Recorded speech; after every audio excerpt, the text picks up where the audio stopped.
حضرت حلیمہ کی جو سہیلیاں، ان کے خاندان کی جو عورتیں پہلے چلی گئی تھیں، ان کو پیچھے چھوڑ کر آگے نکلنے لگیں۔ تو حضرت حلیمہ کی سہیلیوں نے پکارا کہ حلیمہ ارے ذرا رکو تو صحیح، رکو تو صحیح، رکو تو صحیح، کیا تم نے سواری بدل لی ہے؟ کیا یہ وہی سواری نہیں تھی جس سواری سے تم آئی تھی؟ حضرت حلیمہ فرماتی ہیں کہ میں نے سواری نہیں، سوار بدلا ہے۔ پہلے جب میں آئی تھی تو اونٹنی کی نکیل میرے شوہر کے ہاتھ میں تھی، اب میں جب جا رہی ہوں تو اونٹنی کی نکیل میرے شوہر کے ہاتھ میں نہیں، اس پوری کائنات کے سردار محمد صلی اللہ علیہ وسلم کے ہاتھ میں۔ ہر ابتدا سے پہلے، ہر انتہا کے بعد، ہر ابتدا سے پہلے، ہر انتہا کے بعد ذات نبی بلند ہے، ذات خدا کے بعد۔ دنیا میں احترام کے قابل ہیں جتنے لوگ، دنیا میں احترام کے قابل ہیں جتنے لوگ، میں سب کو مانتا ہوں مگر مصطفیٰ کے بعد۔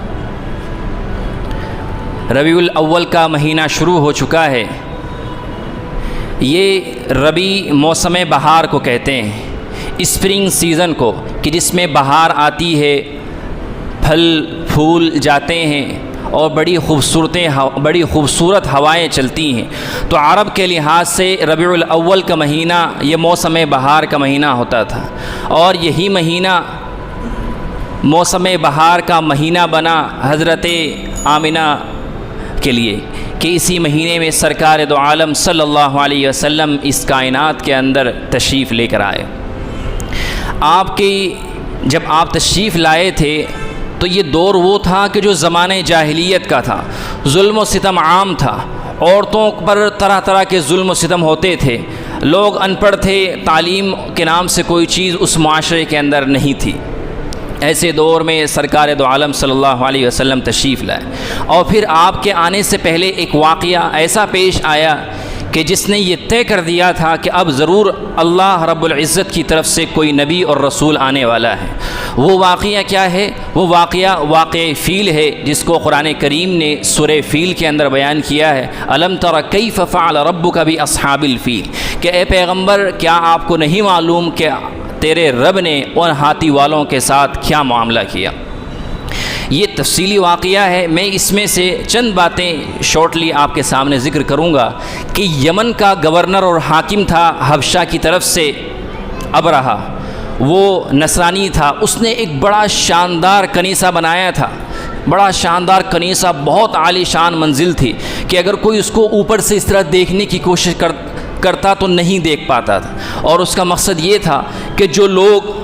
حج کے لیے، طواف کے لیے، عرب کے لوگ جو مکے کے اندر کعبے کی طواف کے لیے جاتے ہیں، وہاں عبادت کے لیے جاتے ہیں، وہاں نہ جا کر اس عالی شان منزل، اس عالی شان عبادت خانے کی طرف آئیں اور اس کا طواف کریں، یہاں عبادت کریں۔ مگر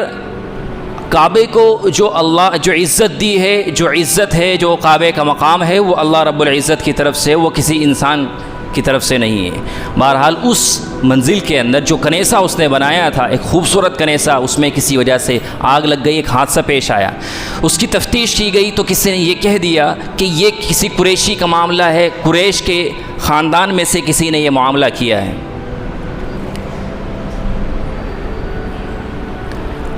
اب اسے اس بات پر سخت ناراضگی ہوئی، اس نے یہ طے کر لیا کہ میں ہاتھیوں کا ایک لشکر لے کر جاؤں گا اور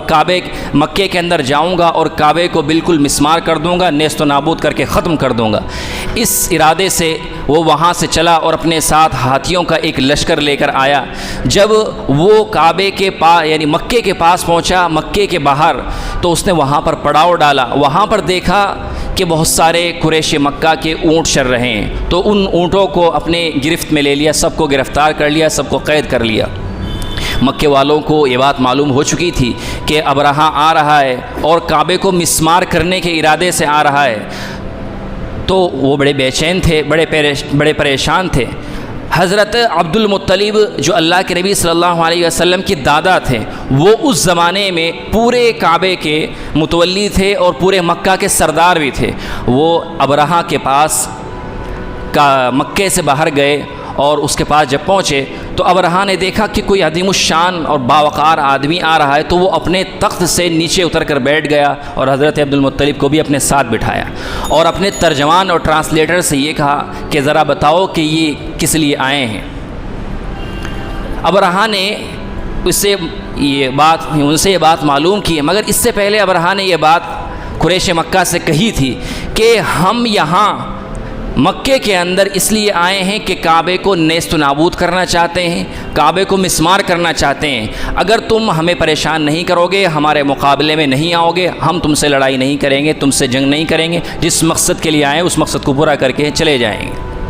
اب جب حضرت عبد المطلب اس کے پاس آ رہے ہیں تو وہ یہ سمجھا کہ شاید کسی بڑی بات، کوئی اہم بات کرنے کے لیے آ رہے ہیں۔ اس نے ٹرانسلیٹر سے کہا کہ ان سے معلوم کرو کہ کس ارادے سے آئیں۔ تو ٹرانسلیٹر نے معلوم کیا تو حضرت عبد المطلب نے اس سے ایک بات کہی کہ مجھے معلوم ہوا ہے کہ آپ نے ہمارے اونٹوں پر قبضہ کر لیا ہے، ان میں سے 200 اونٹ میرے ہیں، وہ 200 اونٹ مجھے دے دو۔ اس نے کہا کہ 200 اونٹ آپ کو دے دیے جائیں گے۔ تو اس نے کہا کہ مجھے آپ کی بات پر تعجب ہوا کہ آپ کعبے کے متولی ہیں، مکے کے سردار ہیں، میں سوچ رہا تھا کہ آپ اہم بات کرنے کے لیے آئیں گے کعبے کے تعلق سے کہ ہمارا مقابلہ کریں گے نہیں کریں، مگر آپ نے ایسی کوئی بات نہیں کی۔ تو حضرت عبد المطلب نے ایک تاریخی جواب دیا، اور وہ جواب یہ تھا کہ اونٹ میرے ہیں، اس لیے میں اونٹ کی بات کرنے کے لیے آیا ہوں۔ بیت اللہ کعبہ میرا گھر نہیں ہے، وہ جس کا گھر ہے اس کی حفاظت کا کام اسی کا ہے۔ اس واقعے کے بعد حضرت عبد المطلب اپنے اونٹ لے کر چلے گئے، اور سارے مکے کے لوگ جو مکے کے اندر رہتے تھے پہاڑیوں کے اندر پھیل گئے اور اپنے گھر بار چھوڑ کر پہاڑیوں میں چلے گئے۔ جب ابرہہ نے لشکر کو تیار کیا اور حملہ کرنے کی کوشش کی تو قرآن کریم یہ کہتا ہے کہ اللہ تبارک و تعالیٰ نے ابابیل پرندوں کو وہاں پر بھیجا، ترمیہم بحجارۃ من سجیل، ایک ایک چھوٹی چھوٹی چڑیاں، چھوٹے چھوٹے پرندے، ایک مسور دال کی مسور کا جو دانہ ہوتا ہے اس کے برابر ذرا ذرا سی کنکر پتھر ان کی چونچ کے اندر، ایک ان کی چونچ کے اندر، 2 ان کے پنجوں کے اندر ہوتے تھے۔ وہ انہوں نے ان پرندوں نے ان پتھروں کو جیسے ہی لشکر کے اوپر ڈالنا شروع کیا، فوراً لشکر ہلاک ہوتا چلا گیا۔ روایات کے اندر آتا ہے کہ وہ پتھر اس طرح ڈالتے تھے کہ جس سائیڈ میں ڈالتے تھے دوسری سائیڈ سے وہ ذرا سی کنکر نکل جایا کرتی تھی اور وہ آدمی یا وہ ہاتھی فوراً وہیں ہلاک ہو جاتا۔ اس طرح پورا لشکر ہلاک ہو گیا اور جو باقی بچا وہ راستے میں ہلاک ہو گیا۔ مگر ابرہہ کو اللہ رب العزت نے عبرت کا نشان بنایا، جیسا کہ فرعون کو بنایا، قارون کو بنایا، حامان کو بنایا۔ ابرہہ کو اس طرح ہلاک نہیں کیا، اللہ نے ابرہہ کے جسم کے اندر زہر کو سرایت کر دیا، زہر اس کے اندر پیدا ہو گیا اور اس زہر کی وجہ سے اس کے بدن سے گوشت کٹ کٹ کر گرنے لگا، گوشت کٹتا تھا گر جاتا تھا، یہاں سے کٹا گر گیا، یہاں سے کٹا اور گر گیا۔ اس طرح اللہ رب العزت نے پوری دنیا کے لیے، رہتی دنیا تک تمام انسانوں کے لیے ابرہہ کو عبرت کا نشان بنا دی۔ تو یہ واقعہ پیش آیا، جب یہ واقعہ پیش آیا تو لوگوں نے یہ سمجھا کہ اب ضرور کوئی نہ کوئی ایک بڑی ہستی ایک نبی اور رسول کی شکل میں ضرور آنے والی ہے۔ تو اس واقعے کے 2 سال کے بعد اللہ رب العزت نے اللہ کے نبی صلی اللہ علیہ وسلم کو اس کائنات کے اندر بھیجا۔ آپ صلی اللہ علیہ وسلم 12 ربیع الاول، راجح قول کے مطابق 12 ربیع الاول کو آپ کی پیدائش ہوئی، پیر کے دن۔ حضرت آمنہ جو آپ کی والدہ ہیں وہ فرماتی ہیں کہ جب آپ میرے پیٹ میں تھے، میں امید سے تھی، تو میرے ساتھ بڑے عجیب و غریب معاملات پیش آتے تھے۔ کہ سب سے بڑی عجیب بات تو یہ تھی کہ جب پریگننسی کا دور ہوتا ہے، پریگننسی کی پیریڈ میں عورت کو جو تکلیف، درد اور بوجھ سا محسوس ہوتا ہے کہ مجھے ذرا بھی اس کا احساس نہیں ہوا، مجھے اس کا ذرا بھی احساس نہیں ہوا۔ اور فرماتی ہیں کہ جب میں راستے سے گزرتی تھی تو جس راستے سے جاتی تھی وہاں پر مجھے سلام سلام، مبارکبادوں کی آواز آیا کرتی تھی، اور میں کسی راستے سے گزرتی تھی تو اگر میرے قدموں کے نیچے اگر کوئی روڑا، کوئی پتھر، کوئی کنکر آ جاتی تھی تو وہ کنکر، وہ پتھر بھی بالکل روئی کی طرح نرم ہو جاتی تھی اور مجھے بالکل بھی احساس نہیں ہوتا تھا۔ اور فرماتی ہیں کہ ان دنوں جب میں اپنی سہیلیوں کے ساتھ، عورتوں کے ساتھ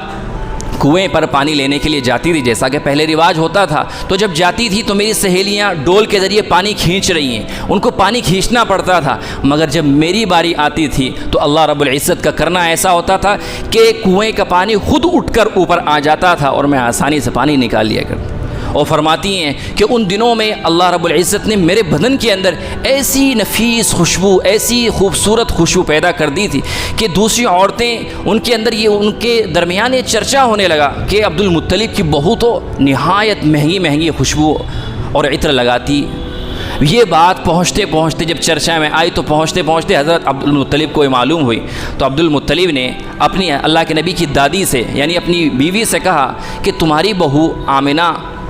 یہ امید سے ہے، بیوہ ہے اور یہ اس طرح کی خوشبو لگاتی ہیں، مجھے لوگوں سے معلوم ہوا ہے، تو اسے ذرا سمجھاؤ، ابھی نوجوان ہے کہ ابھی بیوہ ہے اور حمل سے کہ ایسے موقع پر اس طرح کی خوشبو نہیں لگانی چاہیے۔ تو آپ کی دادی نے بڑا عجیب جواب دیا کہ میں بھی یہ بات جانتی ہوں اور میں نے بھی بہت بار یہ محسوس کیا ہے، میں نے بھی کئی مرتبہ یہ کوشش کی کہ میں آمنہ کو سمجھاؤں اور ان سے پوچھوں کہ وہ یہ خوشبو کیوں لگاتی ہے، مگر آج کل اس کی پرسنالٹی میں، اس کی شخصیت میں ایک ایسا رعب اور ایسا ایٹیٹیوڈ ہے کہ میری معلوم کرنے کی ہمت نہیں ہو سکی۔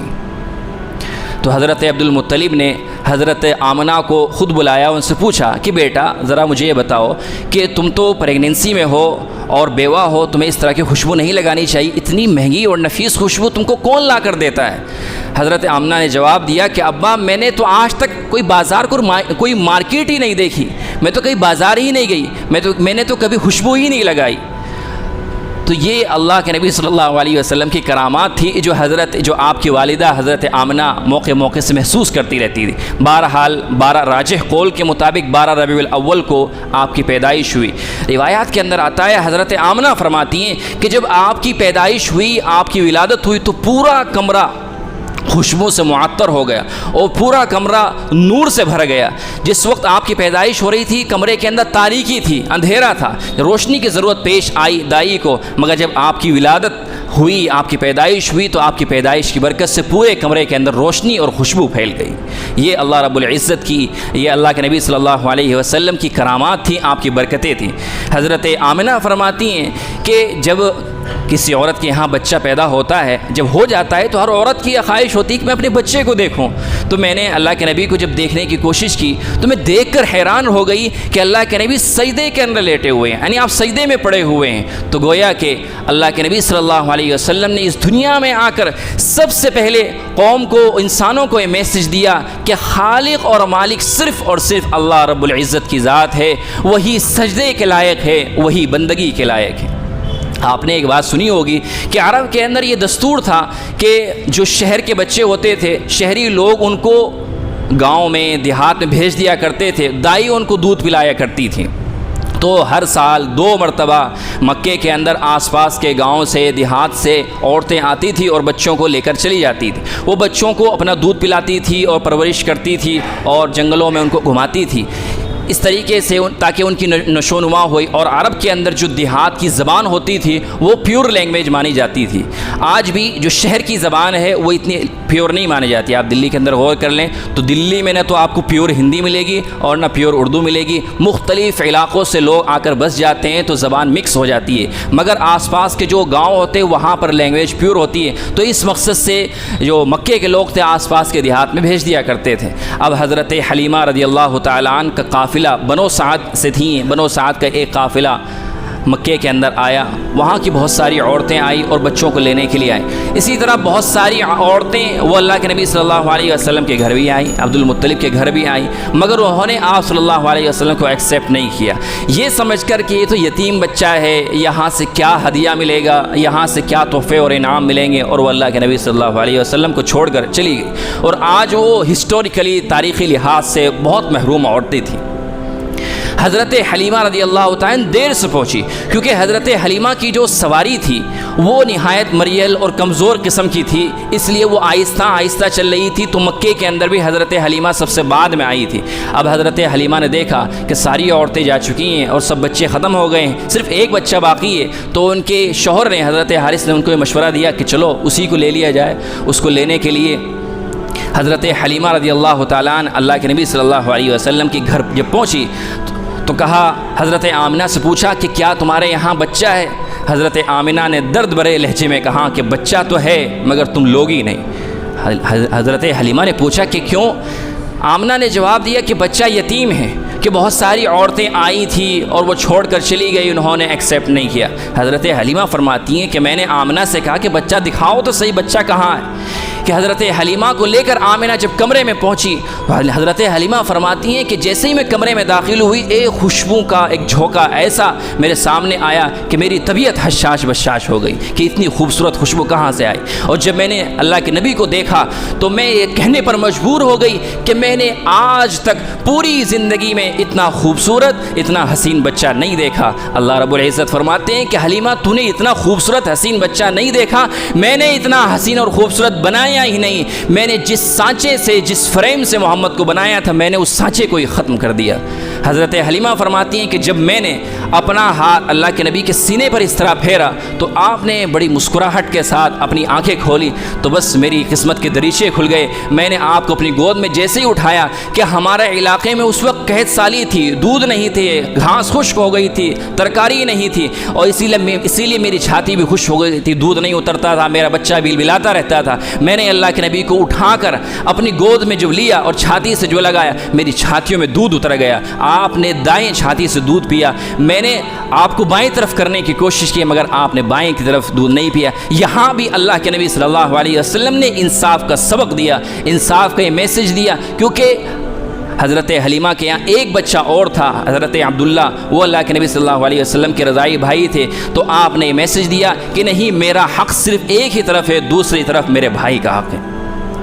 حضرت حلیمہ رضی اللہ تعالیٰ ان کو لے کر وہاں سے چلی تو ساری ان کی قبیلے کی عورتیں جا چکی تھی, سب رخصت ہو گئی تھی, حضرت حلیمہ پیچھے رہ گئی تھی اس لیے کہ ان کی اونٹنی کمزور سی تھی. حضرت حلیمہ اپنے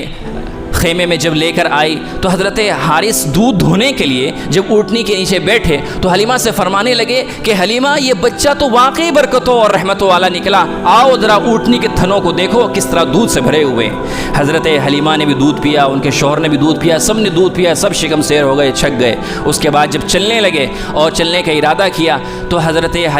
تو انہوں نے بیٹھنے کی ترتیب یہ رکھی کہ سب سے پہلے حضرت حارث بیٹھے ان کے شوہر, اور پھر اس کے بعد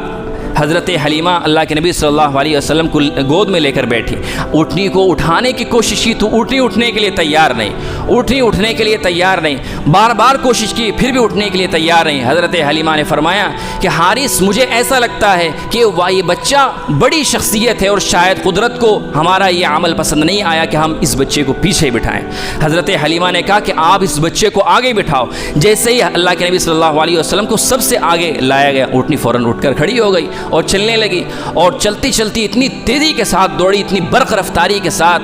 بجلی کی طرح دوڑی کہ حضرت حلیمہ کی جو سہیلیاں, ان کے خاندان کی جو عورتیں پہلے چلی گئی تھیں ان کو پیچھے چھوڑ کر آگے نکلنے لگی. تو حضرت حلیمہ کی سہیلیوں نے پکارا کہ حلیمہ ارے ذرا رکو تو صحیح, رکو تو صحیح, رکو تو صحیح, کیا تم نے سواری بدل لی ہے, کیا یہ وہی سواری نہیں تھی جس سواری سے تم آئی تھی. حضرت حلیمہ فرماتی ہیں کہ میں نے سواری نہیں سوار بدلا ہے, پہلے جب میں آئی تھی تو اونٹنی کی نکیل میرے شوہر کے ہاتھ میں تھی, اب میں جب جا رہی ہوں تو اونٹنی کی نکیل میرے شوہر کے ہاتھ میں نہیں, اس پوری کائنات کے سردار محمد صلی اللہ علیہ وسلم کے ہاتھ میں.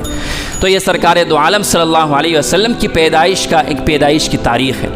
اب ربیع الاول کا مہینہ چل رہا ہے, 12 ربیع الاول آنے والے ہیں, تو میں اس کے متعلق 2 منٹ کے اندر چند باتیں عرض کرنا چاہتا ہوں کہ 12 ربیع الاول میں کیا کرنا چاہیے. 12 ربیع الاول کو کیا کرنا چاہیے, تو یاد رکھنے کی بات یہ ہے کہ 12 ربیع الاول کے موقع پر سرکار دو عالم صلی اللہ علیہ وسلم سے, آپ کے صحابہ سے کسی بھی قسم کی کوئی عبادت, کوئی فنکشن, کوئی پروگرام, کوئی سیلیبریشن ثابت نہیں. آپ نے اپنی زندگی کے اندر کبھی اپنی میلاد, کبھی اپنا برتھ ڈے نہیں بنایا, آپ کے صحابہ نے نہیں بنایا, صحابہ کے بعد آپ کے تابعین نے نہیں بنایا. تو ہم جس طرح نارملی عبادت کرتے ہیں تو اس طرح نارملی عبادت کر سکتے ہیں. اگر آپ چاہیں تو اس حضور صلی اللہ علیہ وسلم کے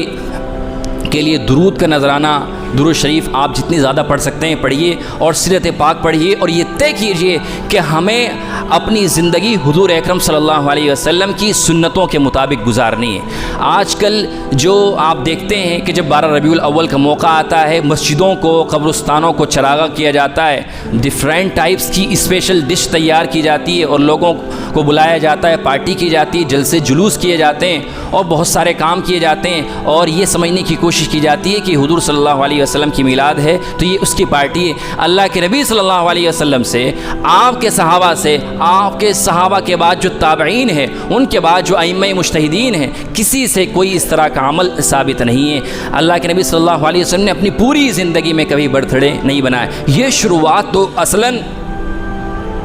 عیسائیوں کو دیکھ کر ان کی نقل میں شروع ہوئی۔ عیسائیوں نے حضرت عیسیٰ کا برتھ ڈے بنایا تو ایک بادشاہ نے اپنی حکومت کو بچانے کے لیے اس کی نقل کرنے کی کوشش کی، تب سے یہ 12 ربیع الاول کے موقع پر جلسے، جلوس اور حلوے اور بہت سارے پروگرام شروع ہوئے۔ اس لیے اگر آپ سچے امتی ہیں اللہ کے نبی صلی اللہ علیہ وسلم کے، تو آپ کو یہ چاہیے کہ آپ اس دن یہ طے کریں کہ مجھے اپنی زندگی حضور صلی اللہ علیہ وسلم کی سنتوں کے مطابق گزارنی ہے۔ یہی اللہ کے نبی سے سچی محبت ہے اور یہی سچا عشق ہے اور یہی سچے امتی ہونے کی پہچان ہے۔ اللہ